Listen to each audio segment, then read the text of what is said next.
नमस्कार आप सभी का एक बार फिर से स्वागत करते हैं आपके अपने यूट्यूब चैनल सरकारी गेस्ट पर। हमने जो दिल्ली पुलिस के लिए जीके और साइंस की जो प्रैक्टिस सेट की शुरुआत की थी, आज इसका प्रैक्टिस सेट नंबर 3 रहेगा। इसमें हम सभी के सभी प्रीवियस ईयर क्वेश्चनों को सोल्व कर रहे हैं जो कि एसएससी के द्वारा किसी न किसी एग्जाम में पूछे गए हैं।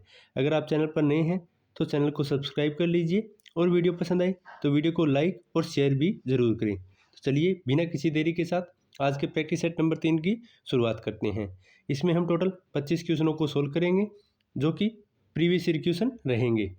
चलिए बात करते हैं आज के पहले प्रश्न की। तो आज का पहला प्रश्न है, इसमें पूछा है निम्नलिखित में से कौन सा कथन राज्य के नीति निर्देशक सिद्धांतों के बारे में सही नहीं है। तो इसमें पूछा है डीपीएसपी के बारे में कि कौन सा कथन सत्य नहीं है। तो पहला ऑप्शन है यह प्रकृति में सकारात्मक होते हैं क्योंकि राज्यों में कुछ मामलों में इनकी आवश्यकता होती है। दूसरा है इनका उद्देश्य देश में सामाजिक और आर्थिक लोकतंत्र की स्थापना करना है। तीसरा है यह लोगों के कल्याण को बढ़ावा देते हैं, इसलिए ये निजी और व्यक्तिपरक होते हैं। चौथा है इन पर नैतिक और राजनीतिक प्रतिबंध होते हैं।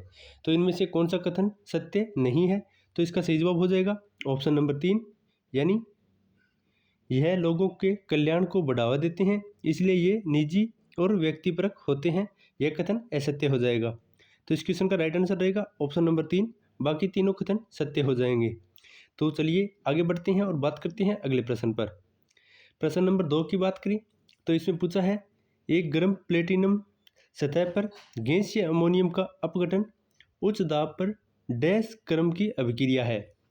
तो यह कौन से क्रम की अभिक्रिया है।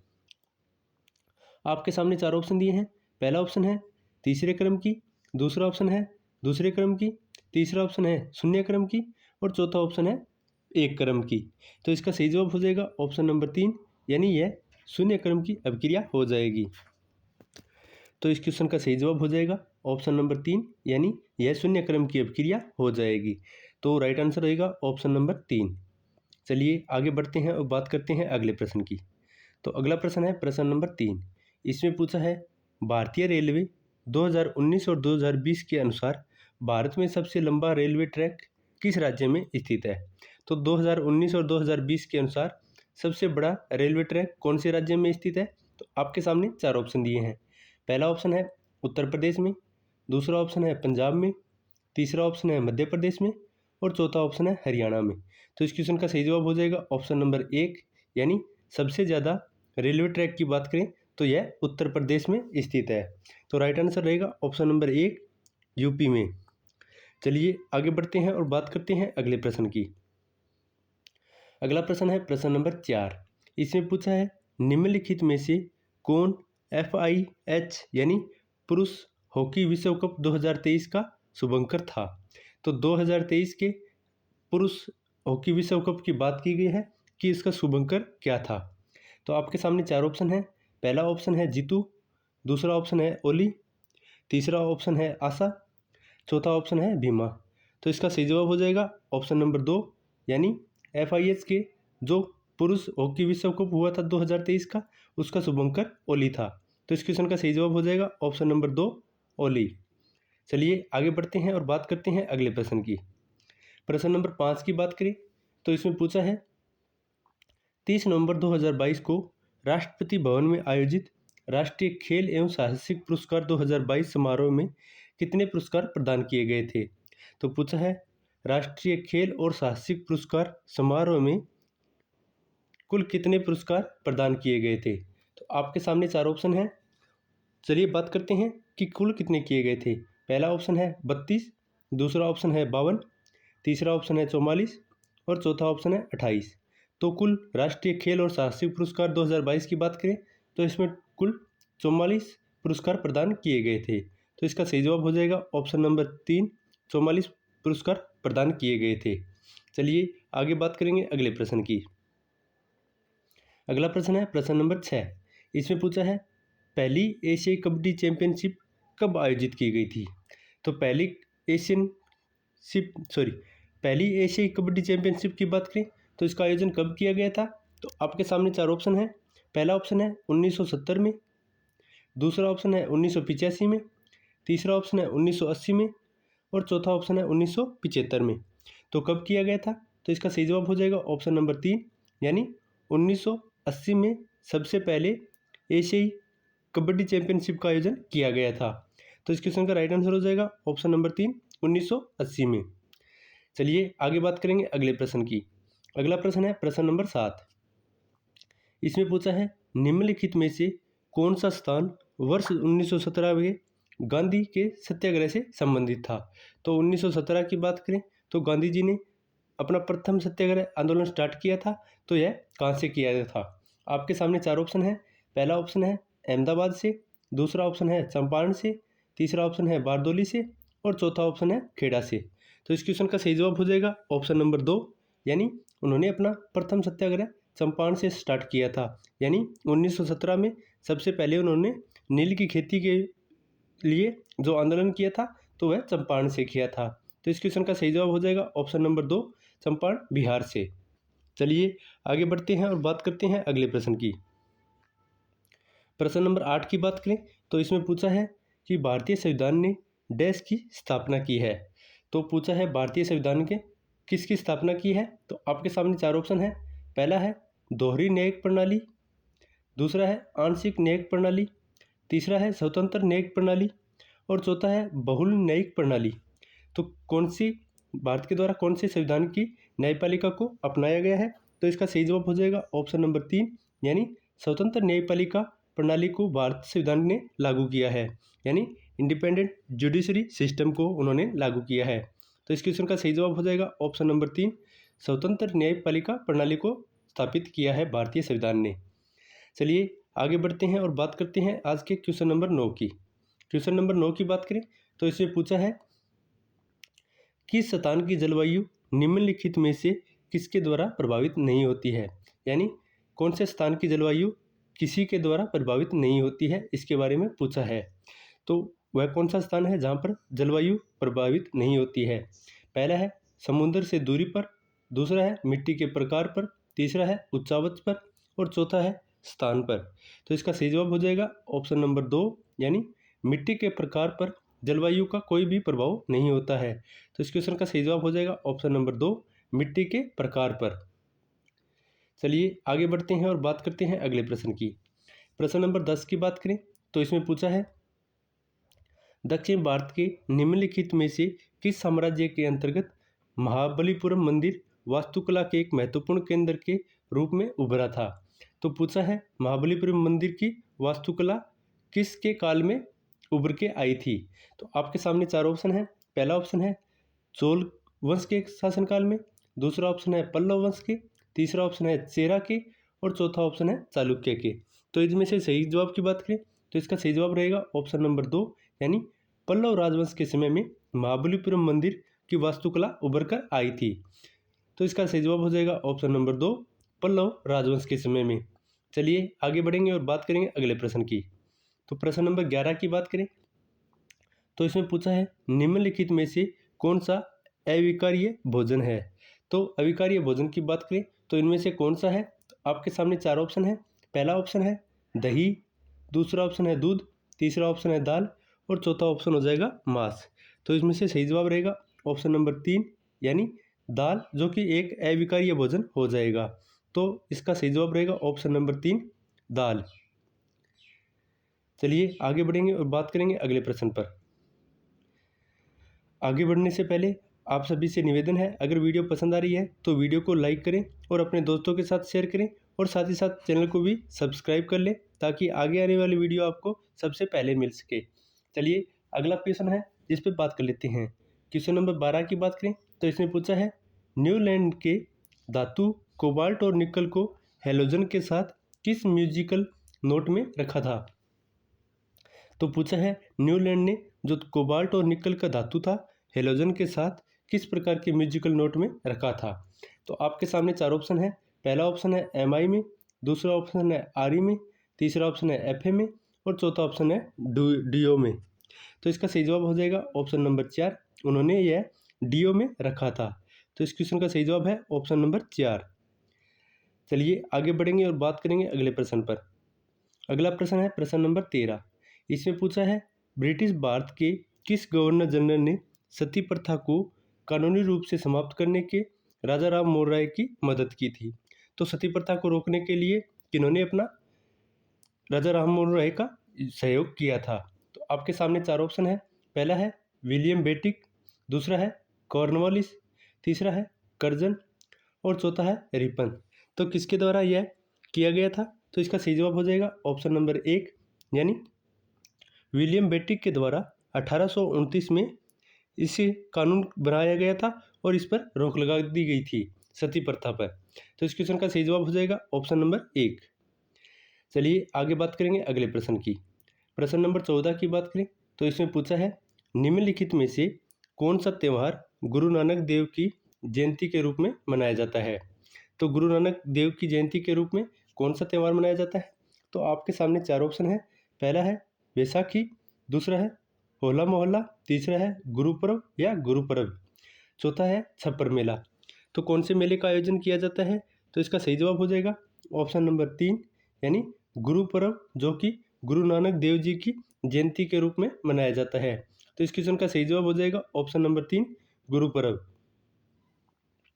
चलिए आगे बढ़ते हैं और बात करते हैं आज के क्वेश्चन नंबर 15 की। क्वेश्चन नंबर 15 की बात करें तो इसमें पूछा है भारत में राष्ट्रीय आय की गणना के इतिहास के संबंध में निम्न में से कौन सा कथन सही नहीं है?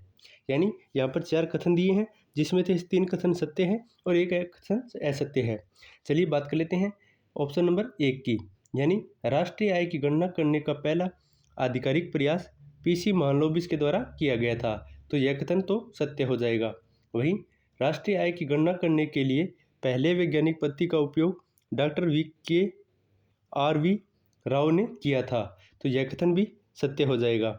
तीसरा है दादा भाई नौरोजी ने भारतीय अर्थव्यवस्था को 2 भागों में विभाजित किया था, प्राथमिक क्षेत्र और द्वितीयक क्षेत्र।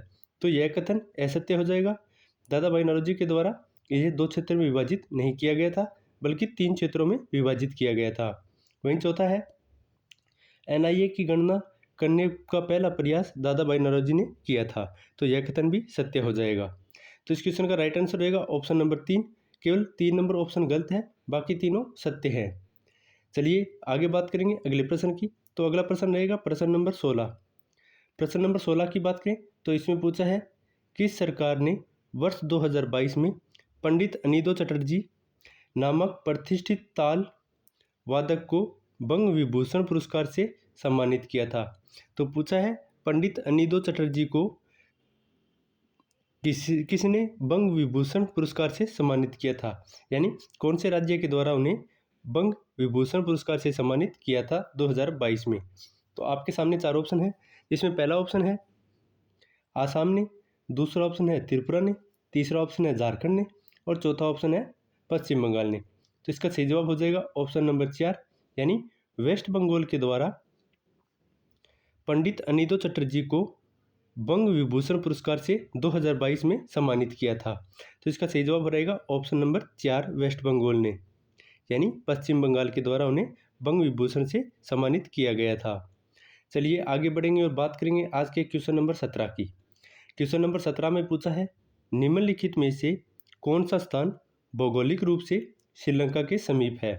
तो पूछा है भौगोलिक रूप से सीमा जो कि श्रीलंका के साथ बनाता है, तो वह कौन सा क्षेत्र है?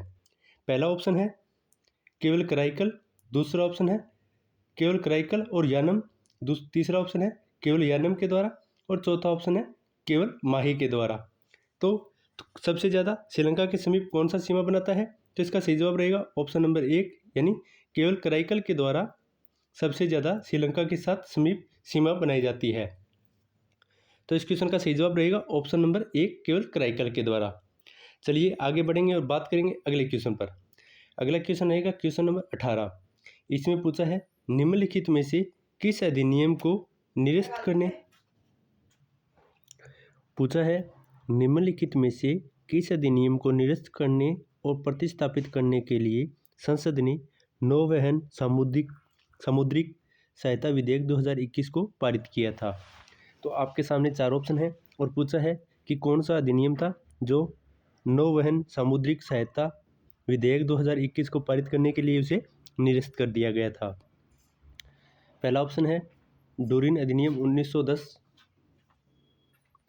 दूसरा ऑप्शन है प्रकाश स्तंभ अधिनियम 1927 को। तीसरा ऑप्शन है खतरनाक मशीन यानी विनिमय अधिनियम 1983 को।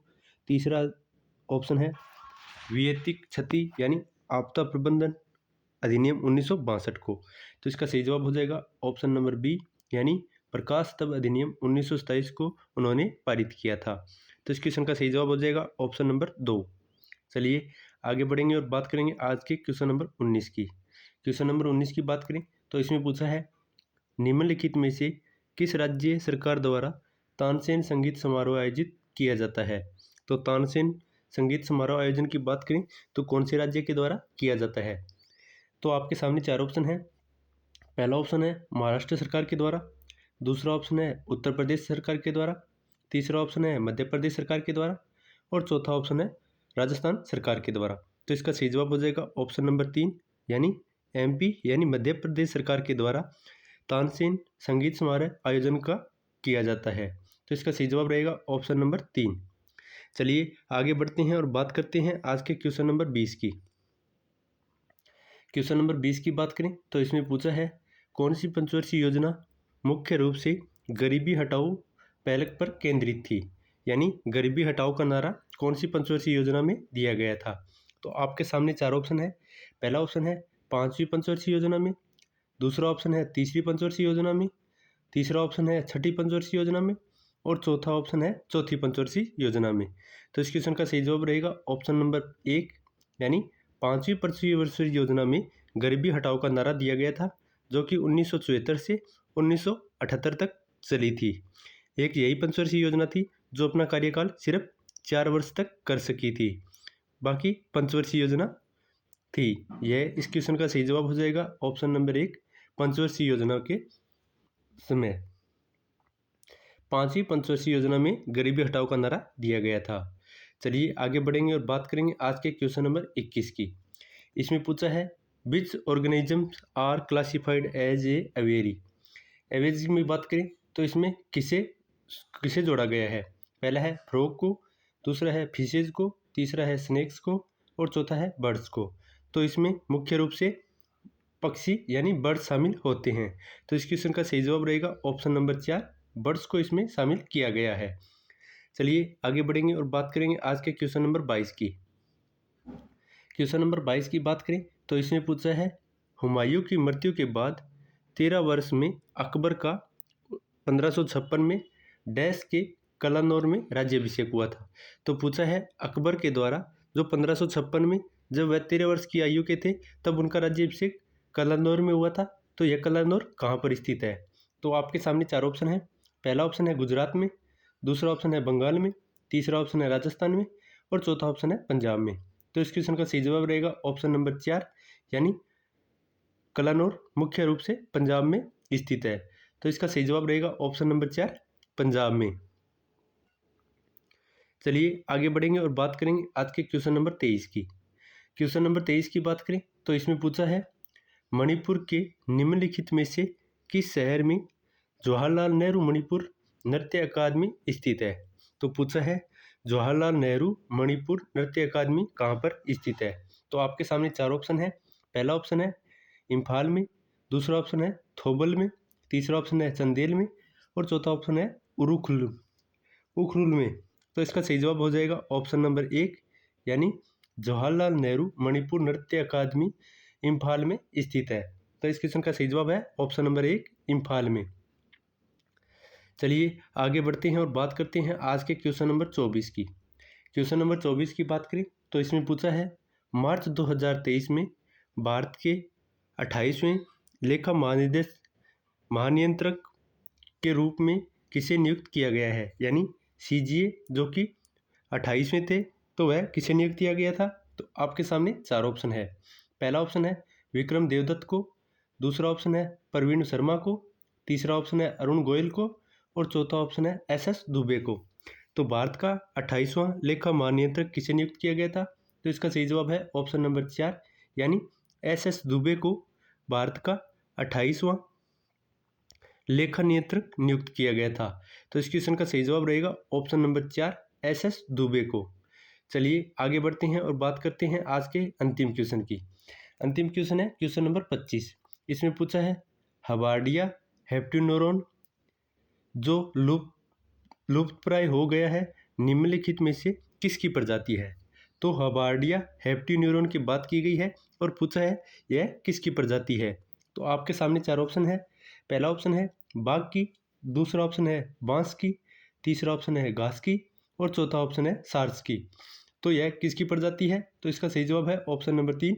यह मुख्य रूप से घास की एक प्रजाति है जिसे हम हबार्डिया न्यूप्ट्रॉन के नाम से जाना जाता है, जो कि अभी लुप्त होने के कगार पर है। तो इसका सही जवाब हो जाएगा ऑप्शन नंबर 3। तो यह था आज का प्रैक्टिस सेट नंबर 3। उम्मीद है आपको वीडियो पसंद आया है। अगर वीडियो पसंद आया है तो वीडियो को लाइक कर दीजिए और वीडियो को शेयर करें, और साथ साथ चैनल पर नए हैं तो चैनल को सब्सक्राइब कर लीजिए। नेक्स्ट पार्ट जल्द ही आपके सामने उपलब्ध हो जाएगा। तो मिलते हैं एक नई वीडियो के साथ, तब तक के लिए धन्यवाद।